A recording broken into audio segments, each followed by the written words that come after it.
বোকাত ডুব গৈ আছে কানিকাপুৰ মজিয়াত বোকাৰ দম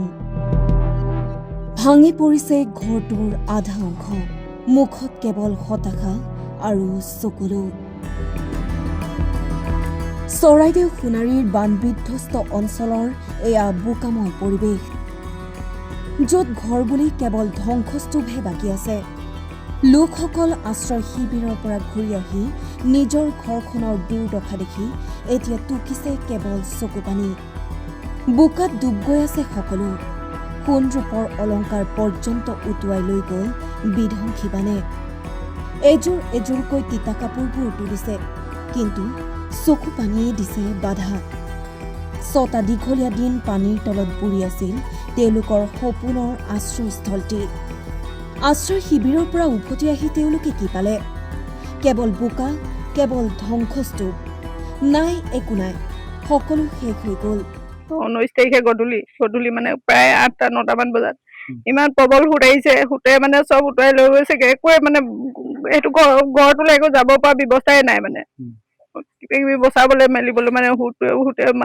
মানুহকে বচাব নি এতিয়া বস্তুৱে বচাব এনেকুৱা পৰিৱেশ হৈ গ'ল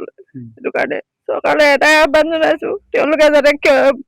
চাই মেলি সহায় সহযোগ কৰে ক্ষতিপূৰণ দিয়ে কিবা নহ'লেতো আমাৰ উপায় নাই আমাক একো চৰকাৰী মানে চাকৰি বা কিবা এটা আমাৰ নাই আমি দিন হাজিৰা কৰি খোৱা মানুহ এতিয়া ঘৰে ঘৰে কেৱল কান্দোনৰ ৰোল বানে উটুৱাই নিয়া ঘৰখন দেখি হিয়া ঠাকুৰি কান্দিছে গৃহস্থই থাকিবলৈ খাবলৈ যোগাৰ নাই এই বেদনা এই অসহায়তা বাৰুকৈ আঘাত হানিছে তেওঁলোকৰ বুকুত এই পৰ্যন্ত লাভ কৰা নাই চৰকাৰী সাহায্য প্ৰদানৰ বাবে চৰকাৰলৈ কৰিছে কাতৰ আহ্বান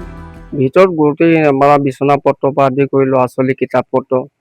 আপোনাৰ কাপোৰ কানি মোৰ মানে ডকুমেণ্ট একোৱে বচাব নোৱাৰিলোঁ এতিয়ালৈকে প্ৰশাসনৰ ফালৰ পৰা কোনো সহায়যোগ পোৱা নাই আৰু অহাও নাই মোৰ লগত সেই কৰিবলৈ আমি এতিয়া পানী যেতিয়া বাঢ়ি যায় আমি পানী উটি যোৱা বস্তুটো উদ্ধাৰ কৰিবলৈ কোনো উপায় নাই ইমানেই সুত আপোনাৰ মানে যাবলৈ গ'লে মানুহে মৰিব লাগিব আমি ইটোৱে সিটো মই ল'ৰাটোৰ লগত হাতে হাতে ধৰি পিনে দুই এটা বস্তু যি তেনেকৈ লাইন পাতি ৰছী নিচিনা কৰি পিনে দুই এটা বস্তু উঠালোঁ বাকী বস্তু একোৱেই নোৱাৰিলোঁ আৰু গোটেইখিনি বস্তুৱে খতম মোৰ একো ডকুমেণ্টে নাই পানী শুকাল কিন্তু এইসকল আই বোপাই ভাই ভনীৰ চকুৰ পানী কেতিয়া শুকাব তাৰ উত্তৰ বিচাৰি মাথো অপেক্ষা সময়লৈ